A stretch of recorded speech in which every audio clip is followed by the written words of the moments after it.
Hey, RetconRaider here, and welcome back to the alpha for Warhammer 40k Dark Heresy.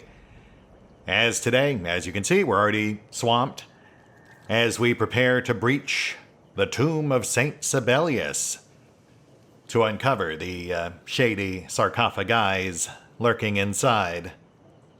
I have to imagine it'll get pretty messy, but we'll know soon enough. Let's crack this thing open. You approach the inconspicuous Fox terminal built into the rock. As you step closer, the vid screen begins to glow, dully. The same glow comes from the withered finger in your belt pouch, and you can see faint discharges running along the threads of the Elect 2. Okay, let's give him the finger. The terminal's vid screen ripples and flickers before lighting up with a steady, resolute glow. Fine letters appear, becoming lines in Gothic. The verse seems ancient. O soldier infallible, Sibelius saint, the archenemy crushing with your sure hand, protecting humanity from inhuman taint. Right. Okay, so that's why we recorded the psalm, the hymn from Rotten Fish. Yeah, so we need the equal of war machines across the land. And then there are more verses past that, so I assume we'll have to enter those as well. Betrayed and eternal life. Yes. Okay, so betrayed. And eternal life.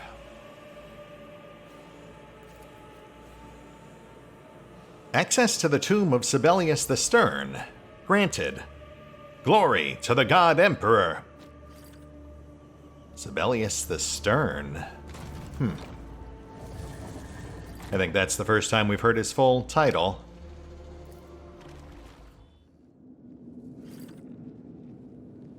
Failed to enlist the support of Confessor Ursimus. Which, you know what, I think we're just fine with, considering this is pretty much guaranteed to end in blood. But, you know, such is the nature of Warhammer. In the grim dark future, there is only war. That never changes. Executioner's robes. 0 armor, but plus wounds.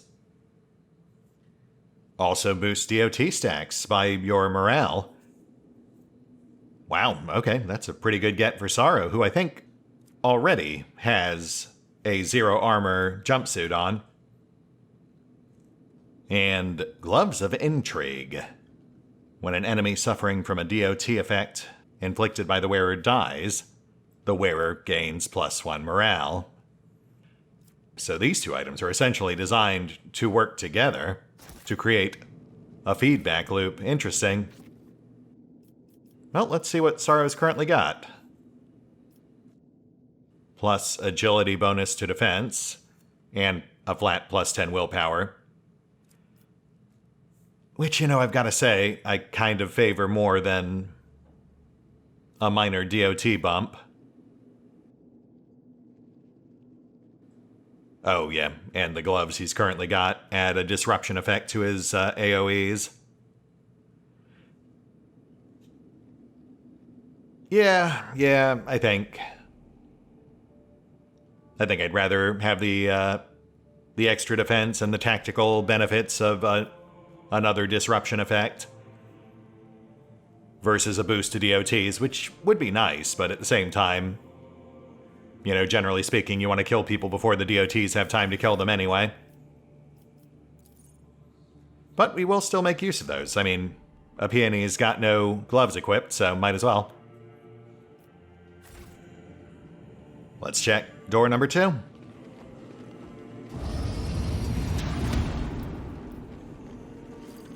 Oop.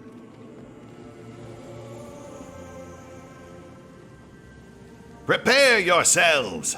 Prepare yourselves, faithful children of pain and fosterlings of suffering! The cleansing is at hand! A crowd of people, all bearing wounds, stands in the chamber that reeks of sweat and blood. With holes in their limbs, bleeding mouths, and scalped heads, the mutilated congregation is moaning a prayer, all of them facing Confessor Ursimus, who stands atop a gargantuan chandelier, precariously hanging over the pit. The glow coming from below the water's surface paints Ursimus's robes in unnatural colors. Brothers and sisters, today we hail the ascension of a new, righteous soul. We all have seen the resilience of our sister's spirit, the measure of her resolve. Through her deeds, unafraid to go against her father's will, she cleansed herself and earned true grace. Are you ready, child? Yes, Confessor. I long for it. Something gurgles in the young woman's throat, as though her lungs are full of liquid.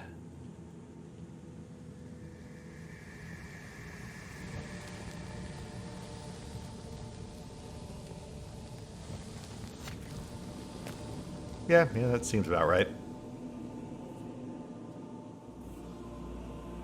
So be it. God Emperor all-powerful, embrace this faithful soul.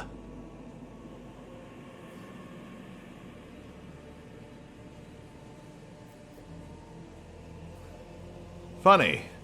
I consider myself an adherent to the Imperial Creed, but I can't say I recall the part that includes human sacrifice.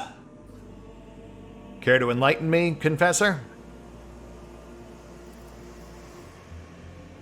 The disfigured and bloodied people all turn when you raise your voice. Ursimus stares at you in surprise, then addresses the flock.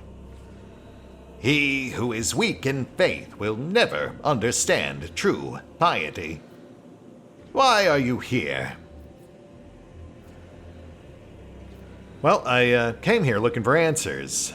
Pretty sure I've got the who, but now I'm just wondering why. Time. Time waits for no one. Be quick. What is it you wish to know? This is the tomb of Saint Sibelius, is it not? Under all this gore? Yes, the shrine of Sibelius, the false idol of Merisportum. My ancestors were guardians of this place. Sibelius once gave me false hope. But on the day when I needed him most, he didn't come.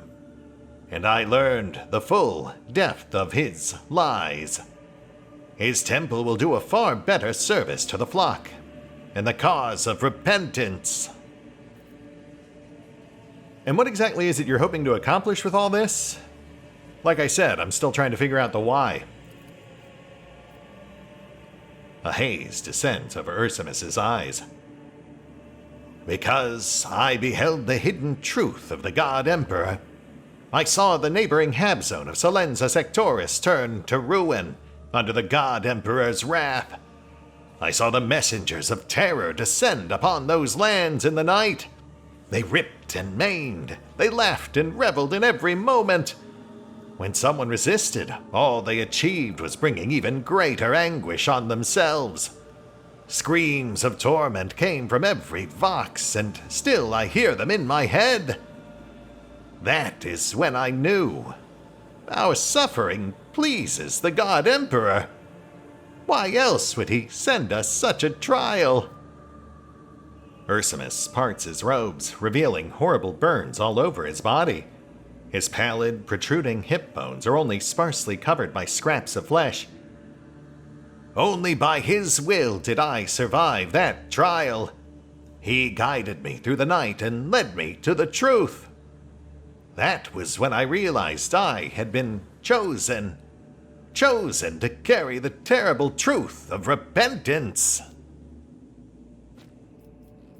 Here we see a classic example of an ailment of the soul caused by high levels of both nociceptive and psychogenic pain.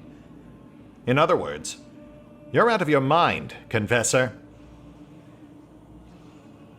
Okay, so I get the why, but I'm still unclear on your end goal. Is this what happens to all of your so-called ascended? What? Ursimus stares at the body at his feet in surprise. Then he looks back at you, his gaze strangely unfocused. No, some of them become parishioners of this temple and never leave its walls again. Others are blind and persistent in their ignorance. Most are this way. We cleanse them of their flesh, ill thoughts, and life. Then we give them to the waters, and they become one, a unified whole that may one day purify this rotten world. Raakti scoffs. You throw away strands and meat. It is foolish and wasteful. This Satvaka must have eaten flesh from Gottlieb. Yeah, you said it. Cog tenses visibly and growls under his breath, addressing no one in particular. Won't let them clean me. Good call, buddy. So the nightmares plaguing the people of Merisportum, is that your work too, or something else? Me? No. The God Emperor sends the denizens of Merisportum visions of horrors and suffering. Those with the strength of will and spirit hear the words of the flock and turn to our faith.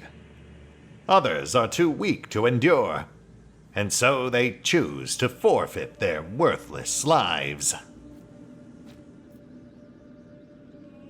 The God Emperor may send a vision to the truly righteous, but such a miracle is bestowed only upon the greatest of his servants, who have earned his favor through deeds. It is inconceivable that his boons would descend upon hundreds and thousands of woeful reprobates across Merisportum. Okay, so you're just clearly insane. Not sure there's much else I can get out of this conversation, but I'll try one more time. What exactly are you trying to accomplish? What is this all for? We will offer our prayers to the God Emperor, and when he gives us the strength we need, we will destroy the Baron and his sleepless herd. Then we will purge Merisportum of impiety, and go farther. There are other ham zones, and their people long to hear our word. Sooner or later, we will cast all of Sibelis at his feet. All right, I think I've heard enough. And what now, brother? Are you ready? Yeah, just about. Though I am curious, how exactly did you sway Dursus? Hard to imagine how you might have turned someone like him against his mistress, his faith. What did I do? Nothing. I merely took him to this once more holy place. When he received the waters and was cleansed, he believed. True faith always finds its way to the heart, past the limitations of the mind. I suspect the level of pain experienced triggered the development of a religious delusion with a hyperfixation on the flock's teachings. Quite plausible, considering his mental stability was questionable from the start. Yeah, I kind of got that impression myself. Alright, well, whatever you had planned, consider this shindig shut down. As an agent of the Holy Inquisition, I hereby find that this cult has crossed the line between simple fanaticism and outright heresy. All the groaning and sobbing around you goes quiet. Ursimus's piercing eyes stare, mesmerized at the sigil in your hand. You've lost the plot, Padre. Your twisted brand of faith doesn't make you strong. It makes you weak. But it's not too late for all of you. Lay down your arms and surrender. Those of you who aren't too far gone will be spared. The sound Ursimus makes resembles a coughing fit at first, and it takes you a moment to realize he is laughing. Hope. Spared. You are so steeped in your fallacies that you cannot see the light of his truths shining right in your eyes. Flock, awaken the sacred machine. Let the litany sound. Let us cleanse these wretched souls. No, stop. Don't. Well, gosh darn it, we tried. Guess I gotta kill him. And I've gotta say, it couldn't happen to a nicer guy. Though I will also say, I am a bit curious about some of the things he said. About Sibelius in particular. But, you know, that's stuff that I imagine we'll poke at once we're done with the immediate threat. We got a number on the chandelier over yonder. A few minor mooks up front. Some slightly tougher ones here. Along the bridge we came in on. Plus, even more off left. Who look to be guarding this other path, which...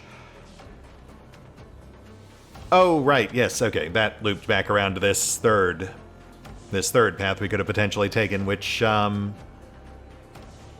really feel like it would put us in a more advantageous position. I mean, I guess we wouldn't be attacked from three sides if we had come in over there. We'd basically just have all the enemies arrayed in front of us, as opposed to around. Which is fair. But, you know, we can make this work too.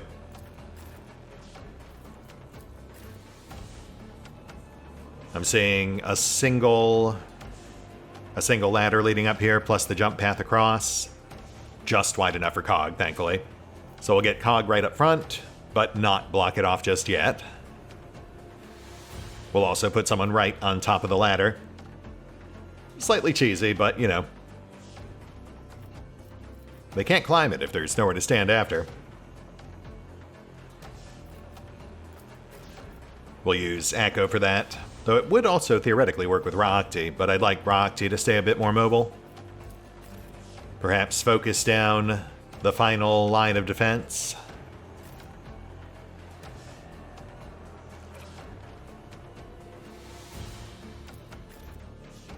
Meanwhile, our other three, our heavy hitters, will all stay focused on clearing the bridge.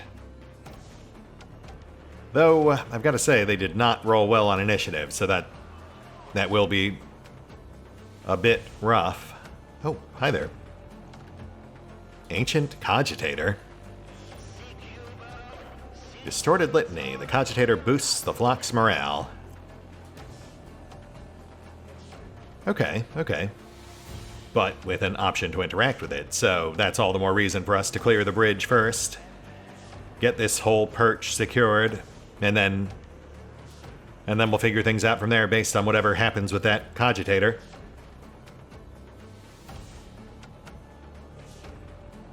All right. Let's do it to it.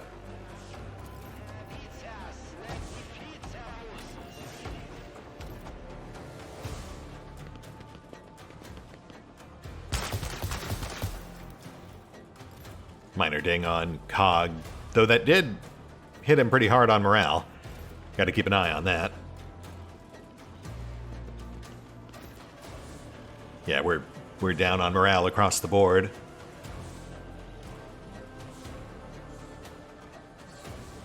We'll have Sorrow immediately, I think, clear the mooks.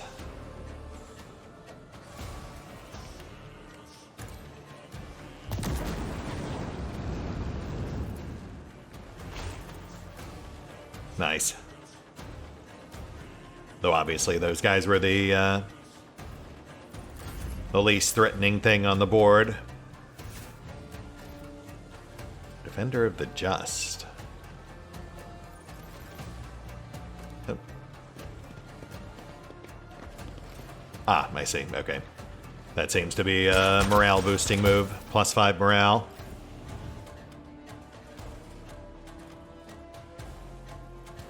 Akko up next. Let's shore up Cog.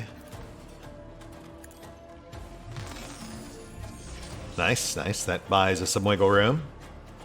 And then we'll get Seymore moving.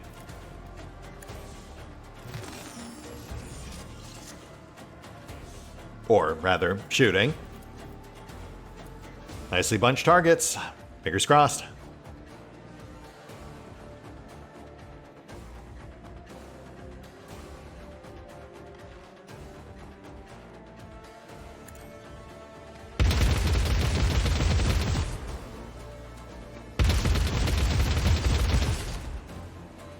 Lovely. One out, another hobbled.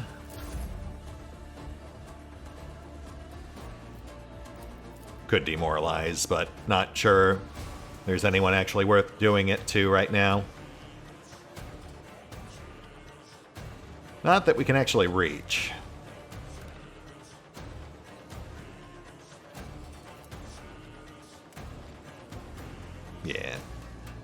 Yeah, just... Oh, we can actually target the flamer. Interesting. I wonder if that actually explodes if we hit it. I mean, I'm not going to risk it on a coin toss, but that is an interesting thought for later. And hold. Yeah, because normally you can't target the weapon in an enemy's hand.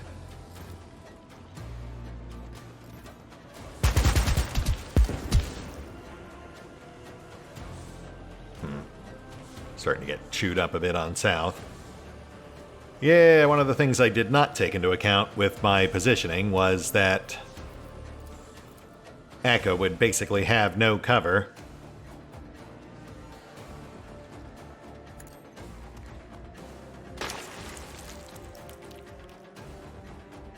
Okay, so that's a stacking +5 to hit and +2 on defense for the entire squad. Fight seems chunky enough that we'll be able to stack that at least 3 or 4 times. Start making some fun trick shots towards the end.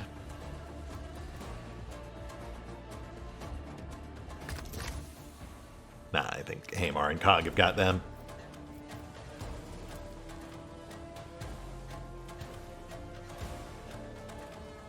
But we don't have a good angle on these guys, except for this one. And you know what? Let's go for it. I really hope that thing explodes.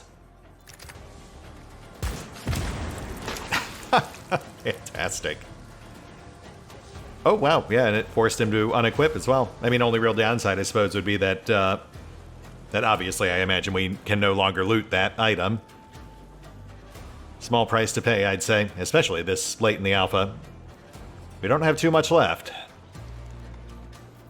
Though I might perhaps be slightly more hesitant in the full campaign.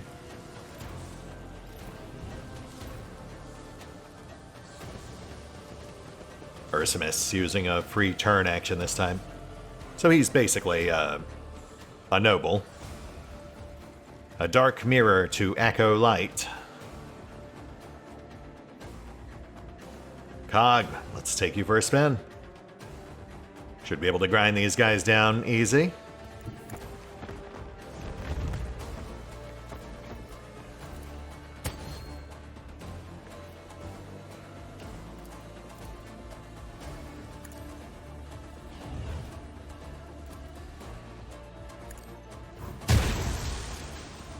Ah, missed the closer, but that's fine.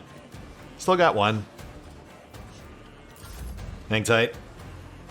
Though that does make things slightly problematic for Hamar. But not too problematic. I think we can still dash through. I think you can dash through friendly spaces. Let's see. Yes, indeed. Which basically means we will instantly kill one of these guys.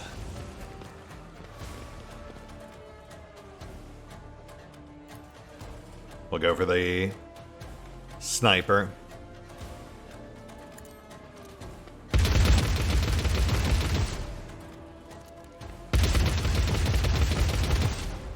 Ah.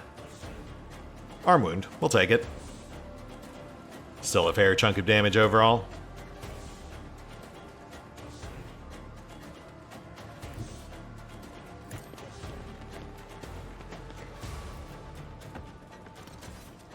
Hamar hangs tight. And a peony. Let's get you in there.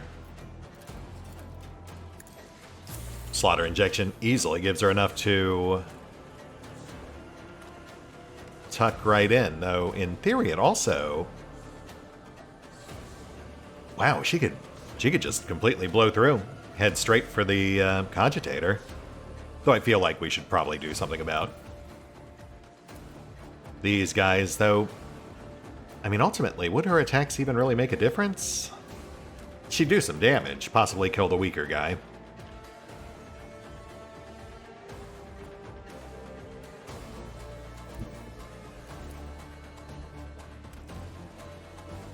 No. Let's see what happens with the cogitator.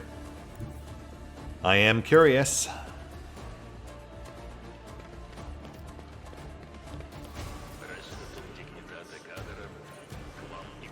Oh, nice. Okay, so we reconfigured it to righteous litanies, which now boost our morale. Fantastic. I wonder if they can reconfigure it. We'll keep her on it for the time being.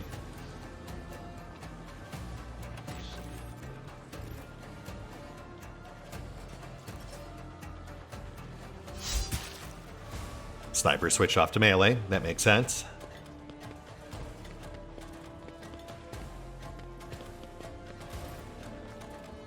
Interesting. Ignored the cogitator, went for center of mass. And yes, they cannot get up the ladder. But they can still shoot us, so we should probably start whittling them down. And I mean, we haven't even really started working on the guys off-right. Ursimus and his lot. But, you know, one thing at a time. Lay down fire. And I have to remember, we have that perk now that ignores friendly fire.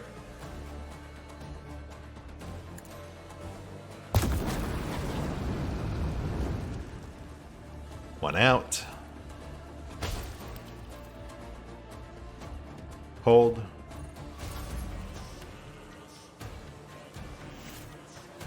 Ursimus doing unholy hymns.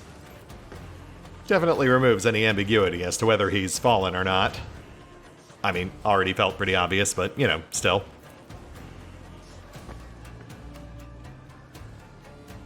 Let's give Seymore another go. Finish off the flamer before he gets another turn.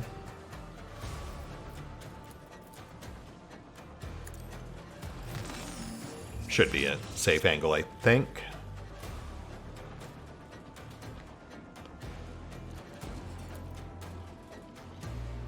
No. Okay, so move here.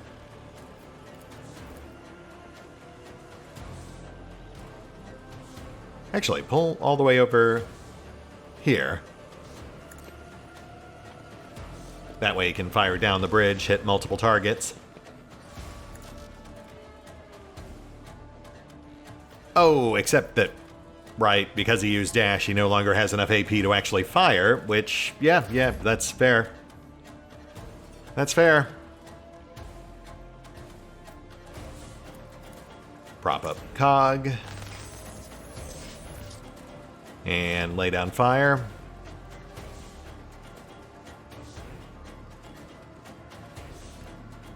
Yeah, we gotta go for that flamer.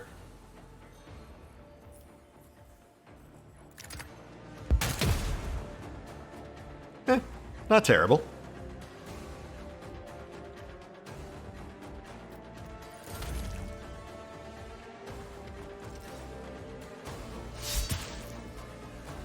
Nice.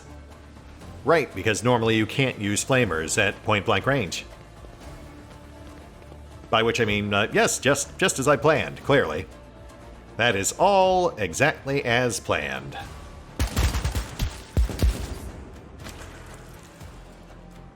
Rakti. Alright, let's have you stack more bonuses.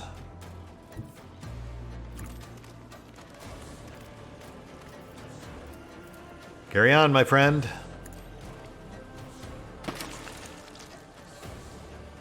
+10, +4. And let's keep working on the bridge.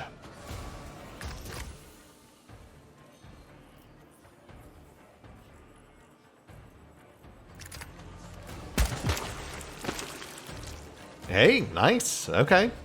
Wow. Yeah, that, gotta say, Rakti's bird is pretty fantastic. Thing gets up to 3 attacks per round. 1 for free at the beginning. 1 triggered, if you're willing to spare the AP. And then a 3rd when you actually fire. All with a chance to instant kill, thanks to that perk we picked up.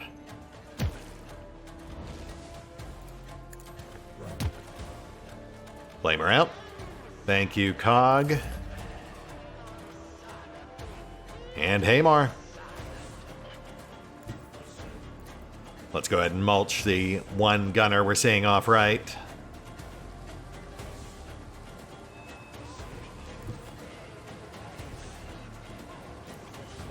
That works, though we might have some who start converging on Seymore right after we do this.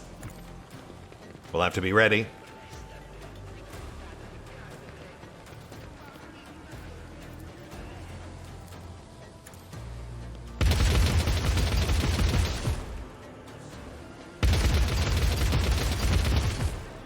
Nice. Target's still up, but double debuffed. And Seymore starts working his way around. Sooner we get him on Ursimus, the better.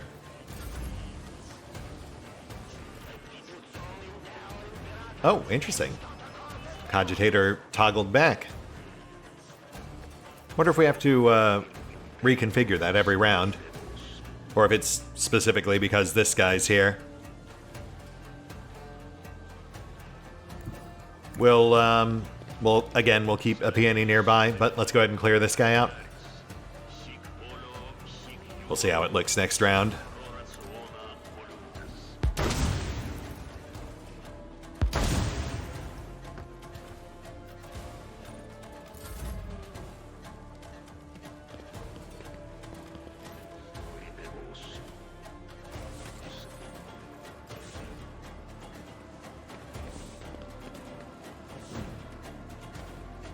Cog engaged. Nothing to really worry about there. Enemies still clustering up on stairs. But I imagine they'll angle off towards Seymore now that he's exposed.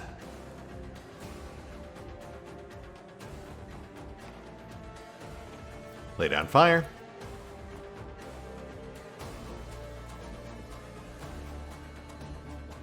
No line of sight. Wow, not from here either. Okay. Interesting. Alright, that's fine. We'll focus down someone else, I guess.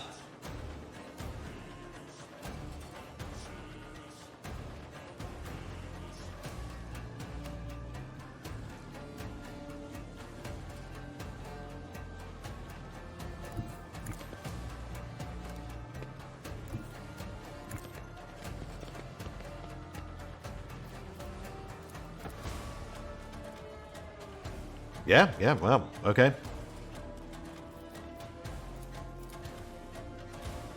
It is a bit annoying that characters with range abilities that aren't technically guns don't get the usual line of sight indicators. It means you have to still do this sort of trial and error.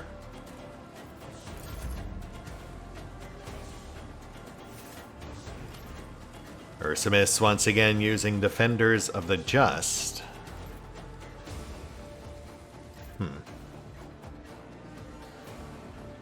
Still not sure what that does, but at this point, I guess it doesn't really matter. I think we've got this pretty well handled.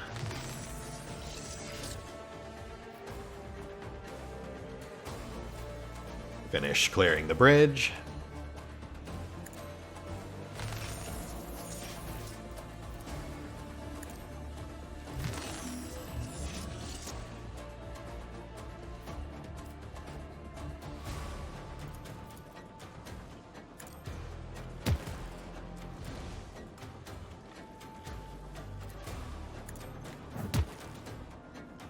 There we go. And now we can start pushing Ursimus, with a few folks lagging behind just to mop up.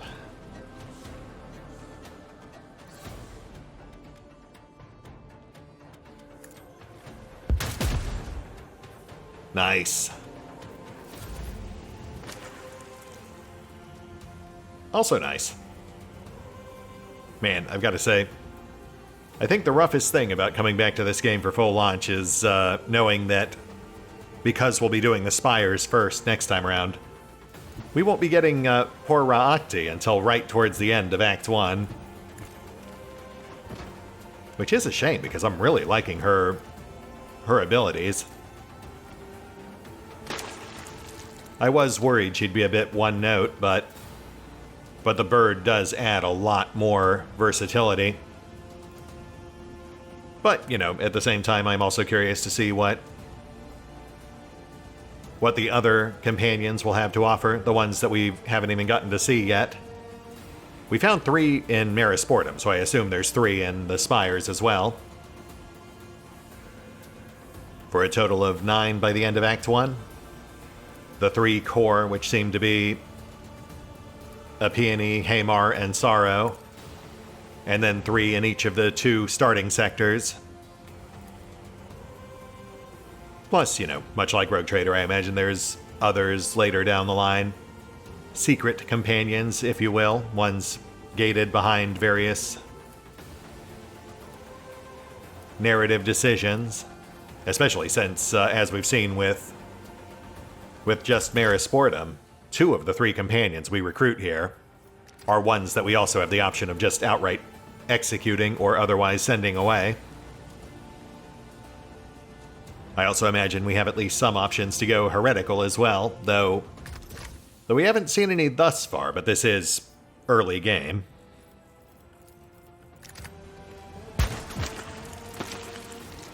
Oof, goodness. The eyes have it.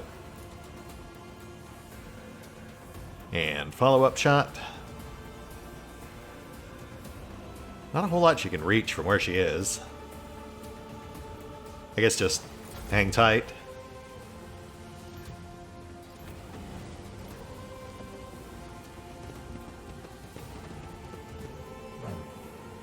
Haymar engaged. No problem. We can just have him dash away.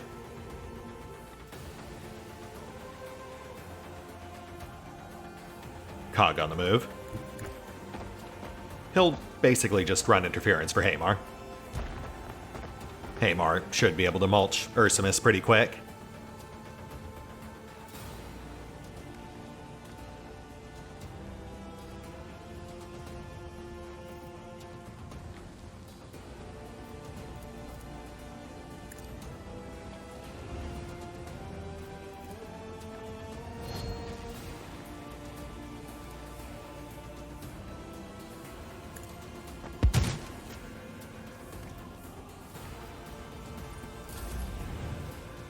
Speaking of whom, let's burst onto the scene.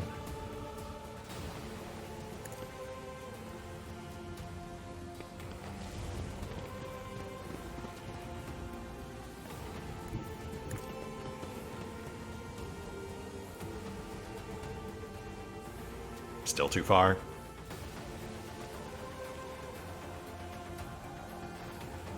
All right, go ahead and finish this guy off.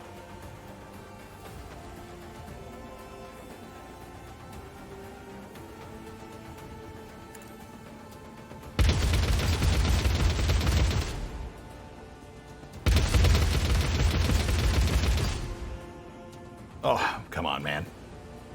That's fine. Gets him pretty close. In fact... Okay, we're good on the Cogitator. So yeah, let's go ahead and knock this guy out. Also has the added benefit of pushing a peony towards Ursimus. Oh, yeah, she can juice up Haymar. Boost his MP.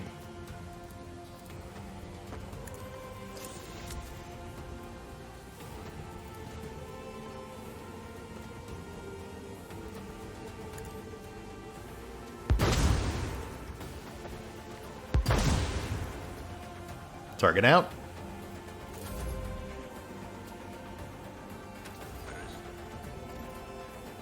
We're actually hovering at 99% moral victory, but I guess they specifically said it, so you can't hit that 100% threshold until you've dealt with the actual boss.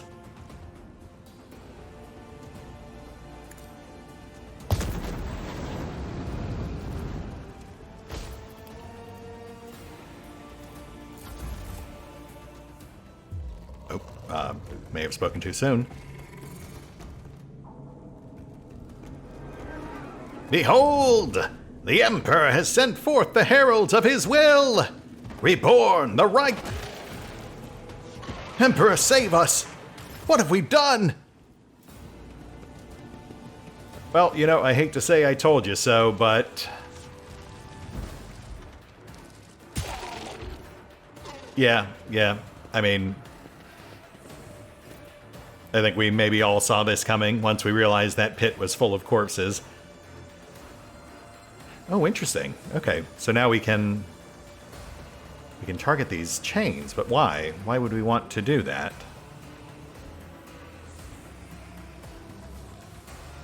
I mean, they very deliberately highlighted them, so I assume it's something we have to do.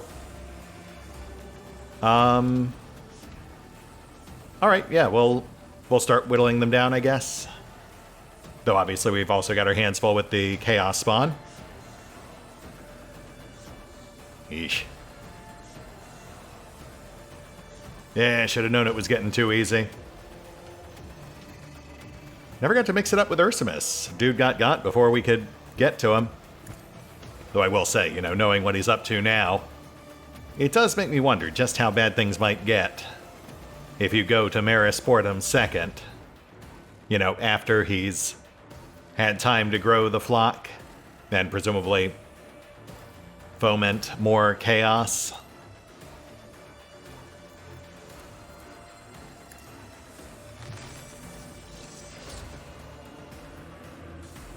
Alright, let's start whittling these guys down. Slightly scarier, but not too different. I wonder if the remaining flock are going to help us now. They're still marked as hostile, so I'm not exactly holding my breath there.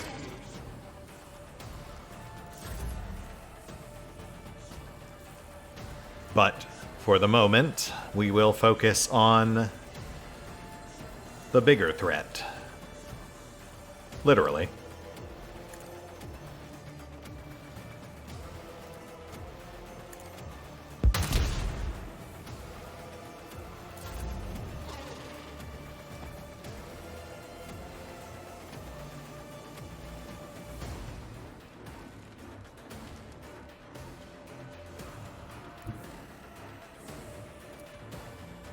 And yeah, we'll get Rocky on this chain here. Focus Seymore on the Chaos Spawn just over yonder. And keep stacking those bonuses. So 4 stacks, that's plus 20 to hit and plus 8 to defense.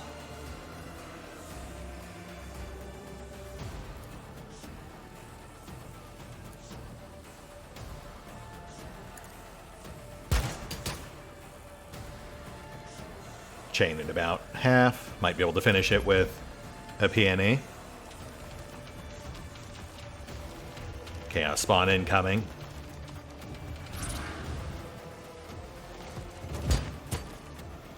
Oh, yeah, they're still mixing it up. That's good for us. Kind of makes me wish I'd left a few more of them alive, but also I regret nothing. I mean, honestly, as many limbs as these things might have, I feel like we've still got the upper hand.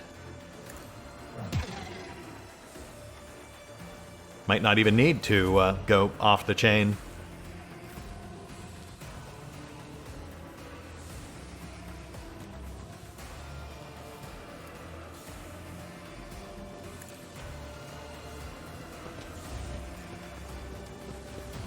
Okay, this is definitely going to kill the Fanatic too, but I think that's fine.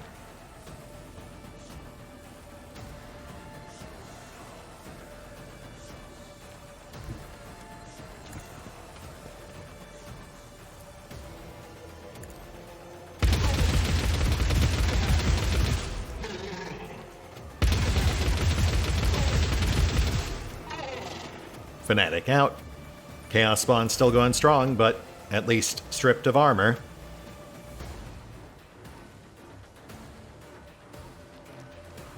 Let's see if we can chain kill.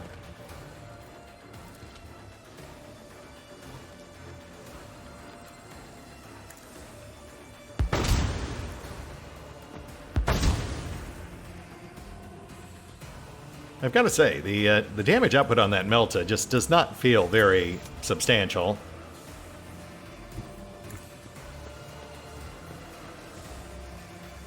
That's fine, that's fine. Like I said, we might not even need the chains.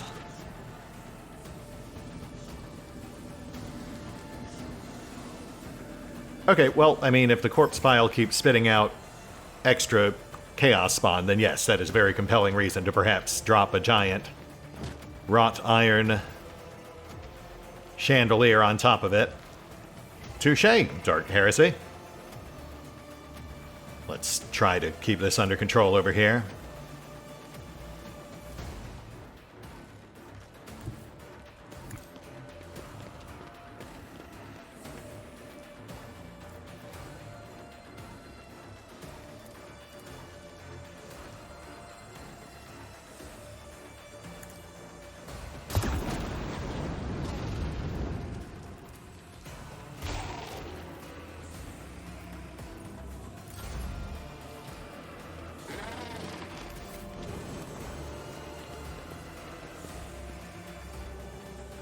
Oh, shoot. Okay, so you are still coming after me, too. Wow. So just like 0 survival instincts. Got it. Get out of here.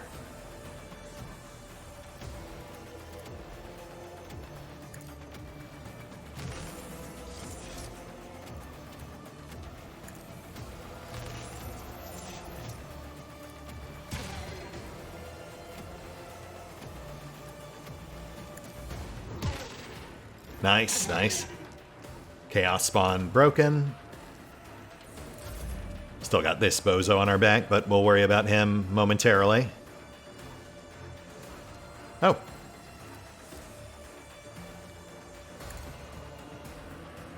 I don't think it was supposed to work that way, but I will happily take advantage. Oh, right, we can also just bust out our CQC. Almost forgot I had these equipped. The pistol we pulled off Scrag. One more love tap should break this guy's will.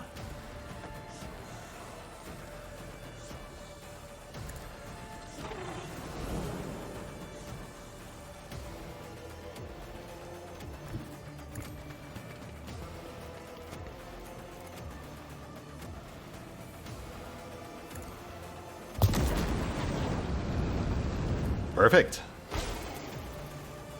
Man, yeah, getting that that selective targeting upgrade on Firestorm feels like a really solid investment.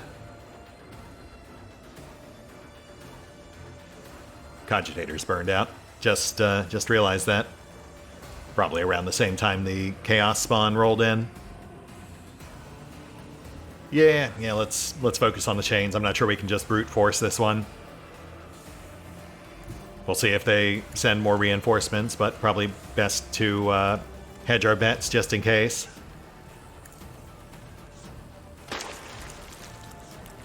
Stack number 5, now up to plus 25, plus 10.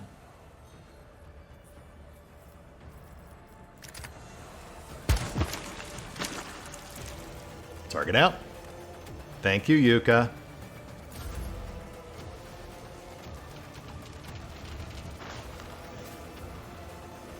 Shoot. Okay, that guy's now blocking us off. Can we finish this guy?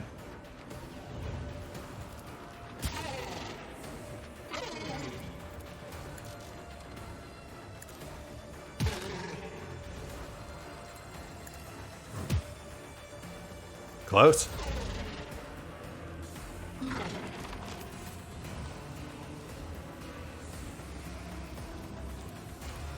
Go ahead and push on past, though I think we'll still be too far from the chains.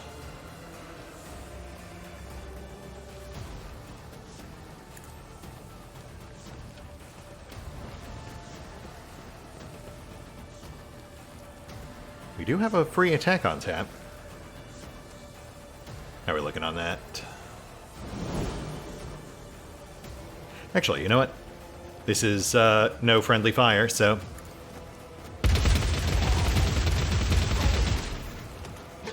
Lovely. Oh, nice, and extra movement. Because of the, I think, the boots. But regardless...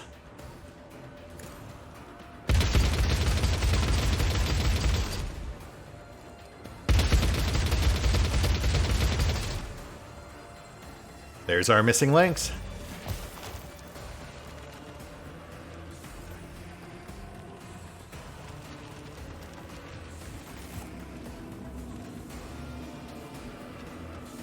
Oh gosh, yeah. So that is absolutely what they want us to do.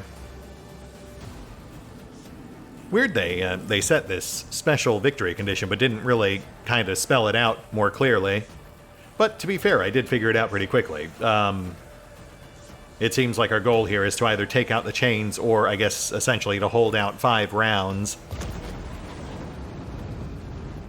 Because every round you also get that shaking, which causes 10 damage to all of the chains. That's why the one that Seymore just took out was already damaged, even though none of us had tagged it yet. So, I mean, I guess we could have also just fallen back and waited, but we would have had to hold out for a full 5 rounds. You know what, that actually works out. Because, yeah, then you either, if you're close enough to the chains, you can go for them. If not, you just fall back and hunker. You've got 2 clear-cut ways to still win the fight. The only thing you really have to do is survive.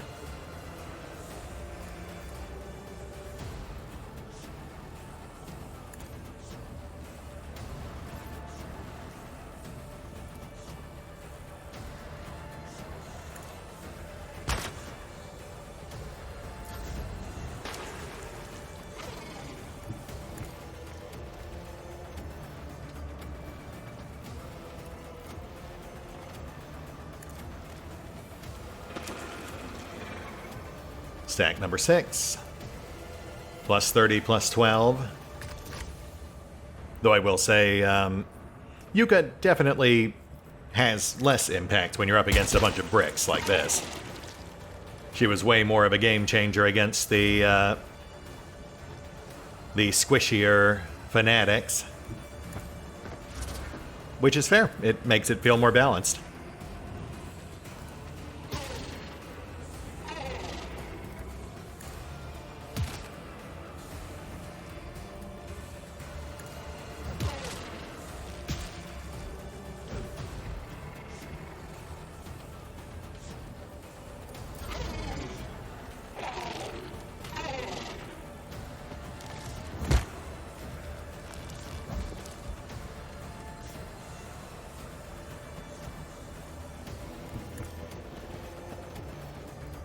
And we're good?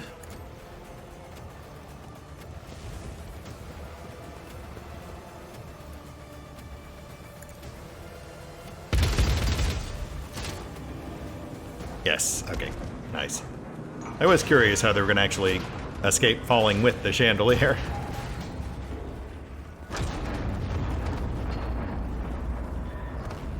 And, you know, I've got to say, floating boxes aside, fun mechanic. I am also, however, unclear on how that stopped the chaos spawn.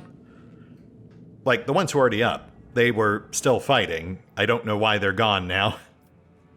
But I guess I won't complain. We've been fighting for almost an hour now.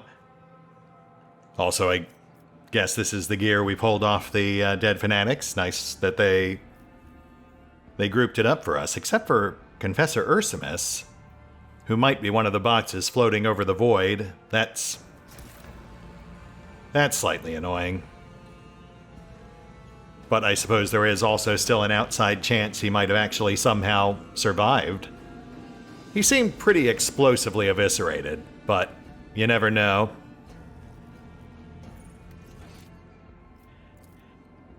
Explore the shrine in search of the tomb. First priority task, conduct a detailed visual and physical analysis of the area in order to find the tomb and/or reliquary of the saint. Second priority task, search for a way out. Huh. Plus a few new clues. Oh right, yeah, we actually never did get it confirmed whether or not Confessor Ursimus was the guy who made off with our missing workers. Confessor Ursimus employs methods to influence the inhabitants of Merisportum, similar to those he experienced during the Solenza Sectoris massacre, tormenting the flesh, thought control through radical sermons, exterminating the undesirable. He is an easy scapegoat, I'm just unclear on whether he actually did it. The Baron supplies Gergesum to the High House of Altair, who in turn keeps the Magistratum from completely purging Merisportum. And conclusion. The Renegade Astarte's campaign of terror has perverted the true faith in the Emperor in Merisportum, forcing many people to inflict pain, suffering, and death on themselves and those around them. Kind of? I mean, that's definitely true in general, but I feel like we've also established that the flock is a relatively small portion of the actual population. I feel like this one might be worded too broadly, since obviously whichever conclusion we ultimately select, I imagine, will determine how the Inquisition responds. If we choose something like that, I feel like it might cause a full-on crackdown on Merisportum. But it's not technically wrong, at least at its core. I just question the phrasing. I mean, I do think, regardless, we're likely to just blame Confessor Ursimus. He feels like the safest bet. We've got that as an option right there. That said, I would actually love to push on further because I'm curious to see what comes after this. I suspect evidence that Sibelius wasn't quite as saintly as people seem to think, thus helping explain Confessor Ursimus's fall from grace. But we are about to hit the hour mark, so we'll hit the pause button for now, and we will pick up here next time. See you then.